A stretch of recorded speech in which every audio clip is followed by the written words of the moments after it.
Hello, everybody. This is Attorney Zai, and this is our very first episode. So, our topic for today is about the extradition of the appointed Son of God, Pastor Apollo Kibuloy.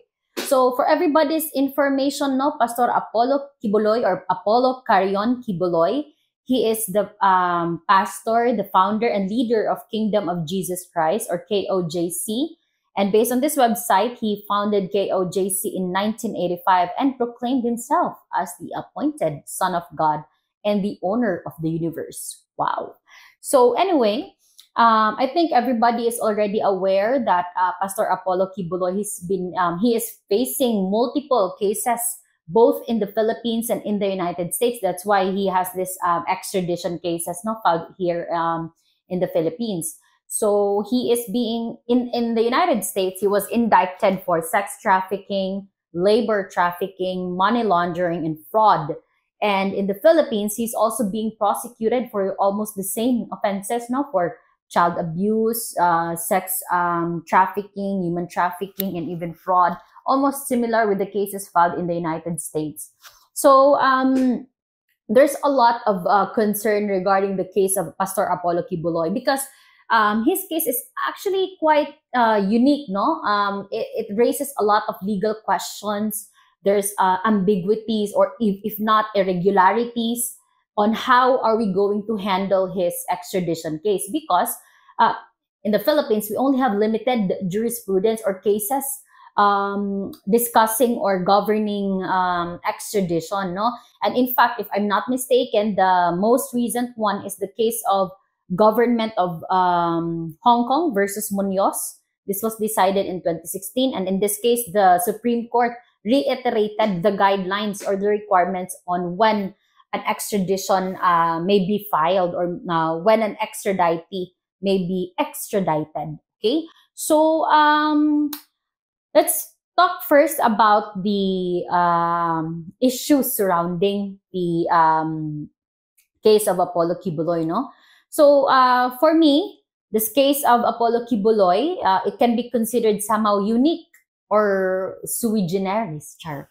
In the sense that this may be considered as the, if not first ever case, no, where an extraditee is facing both criminal cases in the requesting state and the requested state. When we say requesting state, that is the United States. And when we say requested state, that is the Philippines. So in other cases that I've read, no, other jurisprudence, which also talks about extradition, the common scenario is that the extraditee, a Filipino, is being extradited for his criminal cases in the foreign country, but he does not have any pending cases in the Philippines.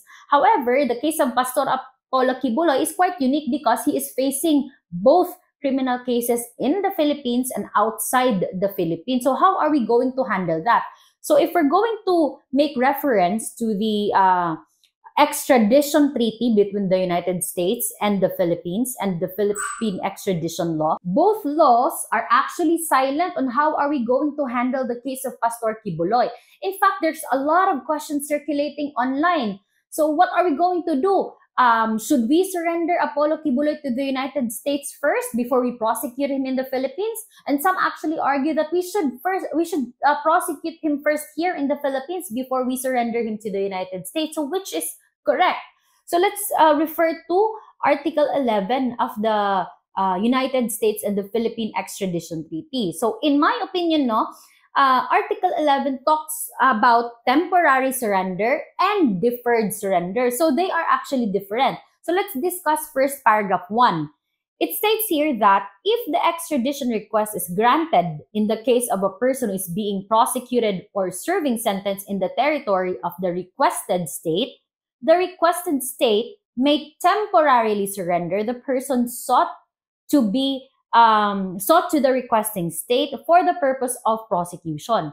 The person so surrendered shall be kept in custody in the requesting state and shall be returned to the requested state after the conclusion of the proceedings against that person in accordance with the conditions to be determined by agreement between the contracting parties. So, in my understanding, no, paragraph 1, Article 11 of the Philippine and United States Extradition Treaty, this talks about temporary surrender. So, what does it say? It says here that the Philippines can actually temporarily surrender Kibuloy to the United States for them to prosecute first Kibuloy in the U.S. So that means to say that we will let the U.S. prosecute him first. So the cases filed in the United States will take precedence over the cases here in the Philippines. If we are going to talk about temporary surrender, So again, if it's temporary surrender, that means we will grant the extradition of Apollo Kibuloy.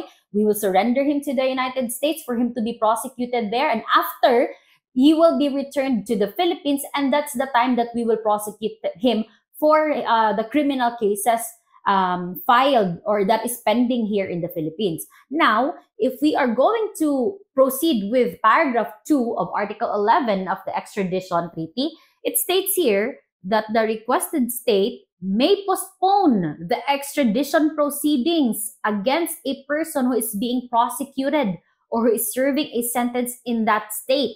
The postponement may continue until the prosecution of the person sought has been concluded or until such person has served any sentence imposed. Now, for me, again, paragraph 2 of Article 11 of the United States and Philippine Extradition Treaty, this talks about deferred surrender. Okay? So, earlier, we talked about temporary surrender and under paragraph 1. Under paragraph 2, this is about deferred surrender. So, the difference between temporary surrender and deferred surrender is that in the latter, deferred surrender, the cases filed in the Philippines will take precedence over the cases filed in the United States. So that means to say that we will prosecute Apollo Kibuloy first before we surrender him to the United States. So in other words, the United States will have to wait until the cases against Apollo Kibuloy is decided here in the Philippines or after he served his sentence in the Philippines. So to sum it up, temporary surrender, the case that will take precedence is the cases filed before the United States. But if we're going to talk about deferred surrender, the cases filed in the Philippines will take precedence over cases filed before the United States. Okay, you see the difference?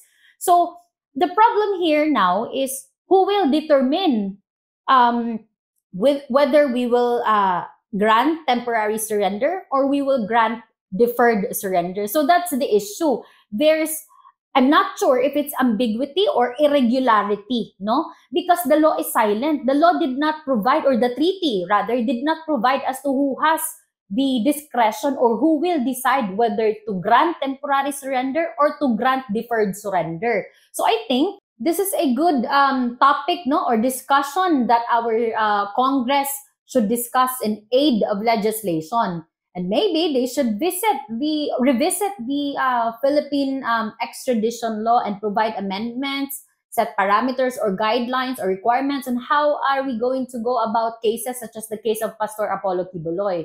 So that in the future, if in case there will be another extradition request, no, there will be no room for any ambiguities or any debates or whatsoever. So I think that's it.